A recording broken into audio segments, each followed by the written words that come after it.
Final act, part 5 of End of the Line. You said you would take me instead of her.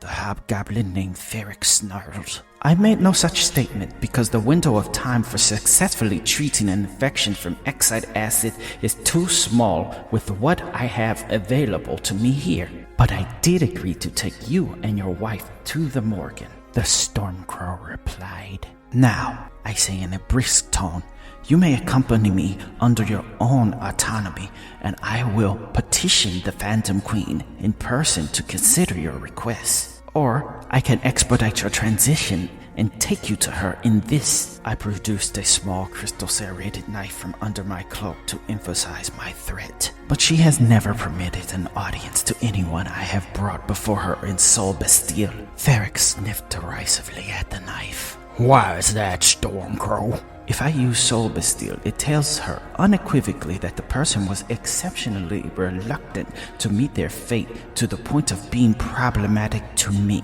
What of the one you boxed up? The hobgoblin demanded. That one is not your concern any longer, I answered, using the same knife to slice open the flower stems and extract the seedlings. I disagree. That butcher killed my unit. Someone has to pay. I crushed several of the seeds and placed the powder on my fingers onto the tongue and gums of the woman named Vera. I could feel myself losing the sensation of touch on my fingertips and wiped them off. What was that? Ferric asked. A preparation of Jimson weed. It is a painkiller, I replied. Can I have some? Ferric asked. I explained how to slice open the flower and extract the seeds as we headed to the outskirts of Dooncat, where the teleportation circle had been prepared to transport to my threshold that leads to the Phantom Queen's territory in the Shadow Barrens. I handed him the seeds and advised him to chew them but not swallow them in order to prolong the effects. How much? I asked as I picked up his wife in a fireman's carry and began to walk. What do you mean, how much? The price for killing your unit. You said someone has to pay. I make conversation. Life for life, the hobgoblin sergeant replied. Is payment for their lives your final request? I asked him, slightly emphasizing he was not part of that accounting. He was dying as well. The shadow elf had poisoned him when she attacked him, and it was taking effect. Yeah, I guess it is. How much money is a life worth to you?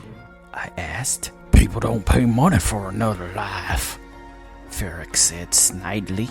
Oh, but one certainly can. Priests charge for resurrection services. Assassins kill for money. Towns pay bounties for the heads of orcs and goblins. The hobgoblin tribe of the Black Moon is notorious for selling anyone they catch to the Hag's Arinda, and she trades their soul to demons and devils. That's just a lie humans tell to vilify my kind. The hobgoblin scoffed. No, it isn't. Zorinda sometimes offers to sell souls to me, and Melduff of the Black Moon sometimes offers to sell them to me at her suggestion, and sometimes I can afford to accept them. I don't collect lives for payment. You don't? I'm careful to keep skepticism from my tone. No, he said matter-of-factly. Does General Reslin still offer a base pay of 10 gold per month to his troops, and an additional 5 gold per rank increase? 15 gold for corporals, 20 gold per sergeant, 25 gold per lieutenant. Yes. The hobgoblin sergeant nodded absently. Slightly better than most mercenary companies. After a few moments of silence, I shifted the contents of my pouches around and placed some coins into a pouch I had emptied and tossed it to the hobgoblin. What's this? He asked. It's 32 silver. I don't understand. That is a day's pay for your unit, Stormcrow explained. That's not what I meant when I said someone has to pay. That is the amount of money you and your unit would be paid for a day of slaughtering the inhabitants of Doomscat. Your life is not worth more money than the amount you accept to take someone else's life. Ferric Zinlim was about to protest but stopped in his tracks and looked down at the money I had given him. He had few regrets about his actions as one of Reslin's raiders, as he had firmly convinced himself it was done out of self-preservation. But I could tell by the expression on his face that the fact he kills others so cheaply left a bitter taste in his mouth before tying the pouch onto his belt. If you don't accept money, Stormcrow, what do you accept? He asked after insisting that he be the one to carry his now dead wife to see the Morgan. It's not that I don't accept money. The essence of the deal itself should appeal to me, I explained.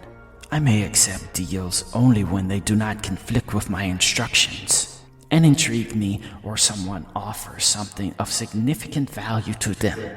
You will take someone's life for less than 1 silver, and you have a lot of silver. Therefore, you offering me money for a life is essentially you offering me something that is not worth much to you. Then, would you take my firstborn child? My wife is irreplaceable. That question struck a nerve with me. I stopped mid-stride and stared at him for several moments.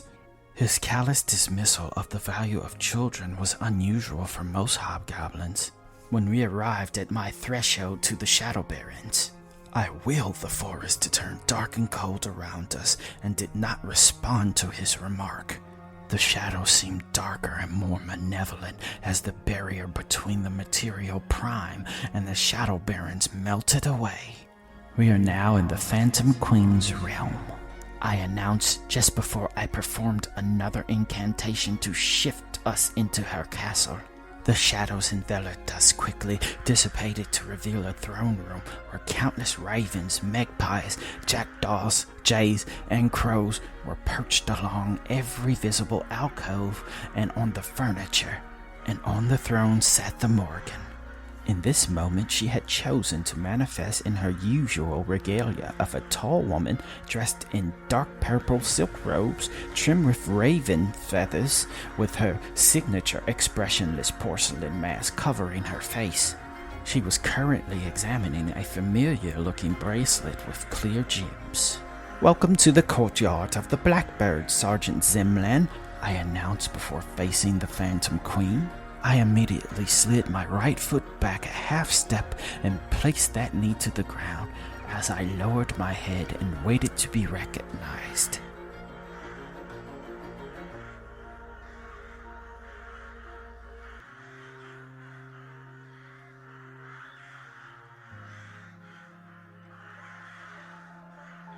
Just another day at the job for Nara the Stormcrow, apparently. Normally, fuck work. But hey, if murder's your job, it's probably pretty interesting. This one was a great one. And, anybody seen that movie Crawl? No reason. I was just thinking about Crawl. Now I'm pulling a reverse Will Smith. You better keep my name in your mouth. Adderall, Gotta Games, Swap Wap. Like and subscribe or I will Smith you. We out of there.